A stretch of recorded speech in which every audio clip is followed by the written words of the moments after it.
Hi, and thank you for coming back for another episode of Complex Combo with your girl, Sonia B. It has been a while, and I've had a lot on my mind, and I thought I should probably get on here and have this conversation with you because I'm interested to know what other people think. And what is that conversation, you say? Well, I want to talk about reciprocity and why when we don't receive reciprocity in our relationships, we let go. Some of us let go sooner than later. We're not talking about the timing, but letting go when reciprocity doesn't happen in our relationships. And also along with that, why do we accept bare minimum? So it's all in the same topic. Have a lot on my mind, like I said.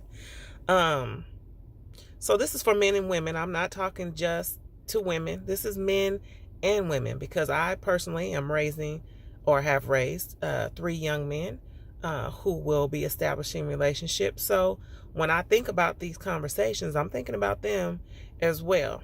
I don't want to just talk about women, and I'm not here to male bash, although I do have moments. So why is it that we have gotten into a place in our society where we're settling for less? And I include myself in this. There has to be some transparency in my conversation. So I am talking to you about what I've talked to myself about. So we've gotten to a place where we've settled for less. You know, you look at social media. I look at Instagram sometimes, and you'll see a picture of couples holding hands, a guy opening doors, or a woman dressed in her cute lingerie in the kitchen cooking a meal, or it looks like she's cooking a meal. I don't know. And the caption is always goals. You know, these are relationship goals. So why are those things goals? Those are the bare minimum things. You're in a relationship or a situationship, or you're married. So I'm going to say marriage, for example. You are cooking, male or female. It's not goals. Those are things that are standard. That's basic behavior. Okay, basic. We cook. We got to eat.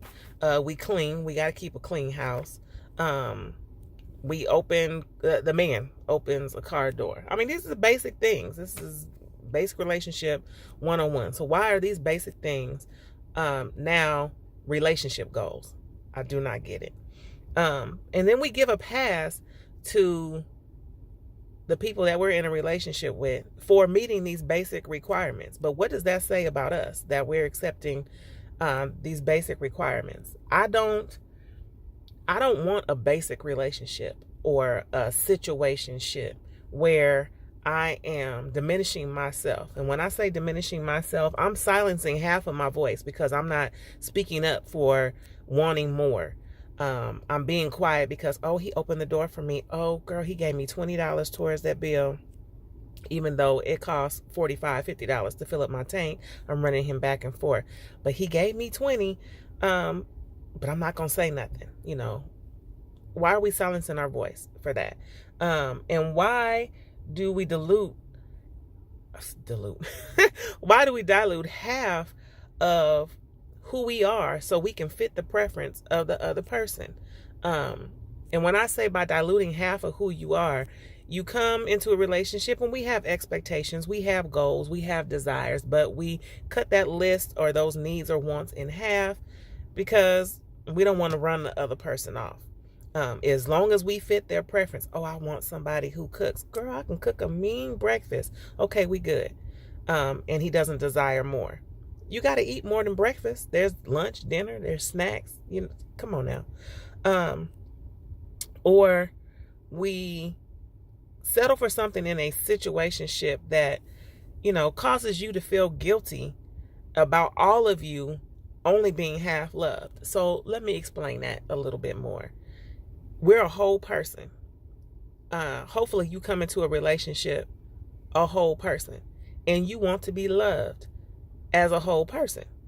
So why do we accept these relationships where the other person comes in and they can only really afford to love half of us? Or they'll say, oh, you know, she's too strong or he's too manly for me. You would want a strong woman, and you would want a strong man, one who has emotional stability, one who has a career, one who has goals, who has ambition, who has honesty, who has integrity. Why would you settle for half of that? I don't want half of, oh, he sometimes tells the truth, or he sometimes has integrity, or she's honest sometimes. I can get past the little white lies. Little white lies become big white lies. Now your whole relationship is a lie. So why would we settle for that? But why do we allow people to fall short in these things that we need in a relationship, and we accept their mediocrity? Why is that okay? I want to know. Why is that okay? Have you accepted mediocrity in your relationship? I have. And at some point, you're going to get tired of that. If you're not, that means you too have become complacent and are perhaps mediocre in what you bring to the table. And speaking about that table, I don't want to jump to that real quick, but there are some things that you need to think about, and not necessarily just in your male-female relationships, but in your friendships. But I'm mostly talking about relationships. What do you bring to the table? Now, we can't expect somebody to bring a whole lot to the table. We can't expect him or her to be honest, to have integrity, to have ambition, to want more of a career and not just settle in making a paycheck to basically make ends meet.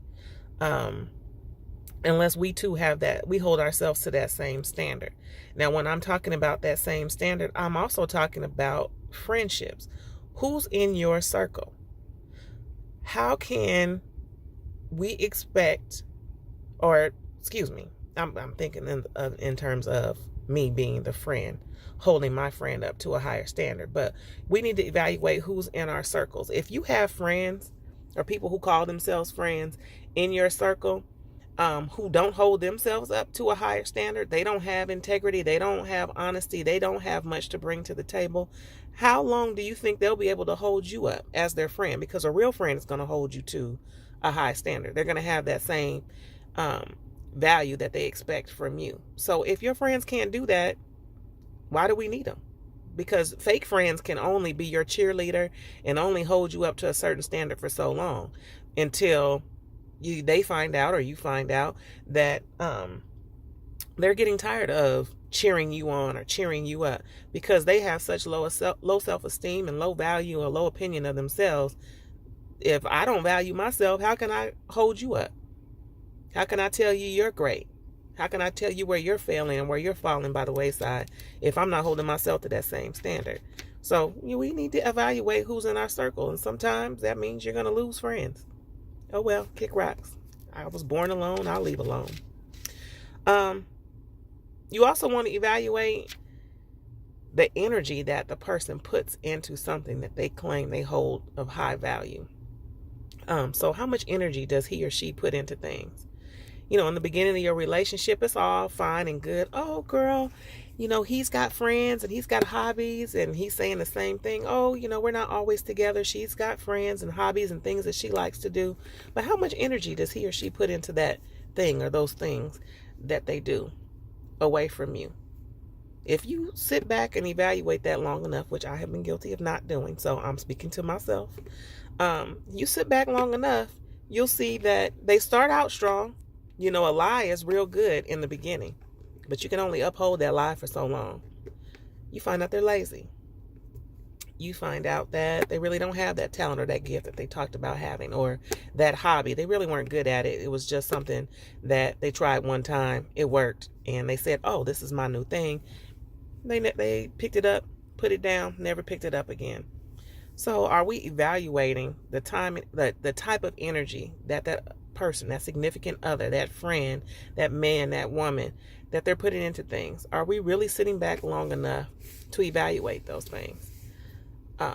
These are some of the things that cause us to fall into that trap where we fall for the bare minimum. So I'm challenging myself to expect more, to want more, because I need more. and I can bring that to the table. So that's the other thing. Can you bring that same thing that you expect from that other person, that male, that female, to the table? I can't ask you to bring honesty, integrity, ambition, and wanting to do more and to grow if I'm stagnant, if I'm complacent, if I'm lazy, if I have half the values that you have, if I don't care anything about integrity and I do whatever I have to do to get what I have to get, not thinking of the consequence. If that's what you're bringing, that's what you're getting. So leave your comments below. Let me know what you think. What do you bring to the table? When it comes to reciprocity, are you getting what you're giving? It's a very important question to ask yourself. Comment below. Subscribe to my channel if you haven't done so already. And I swear I will do my best to make sure I have a topic for you next week.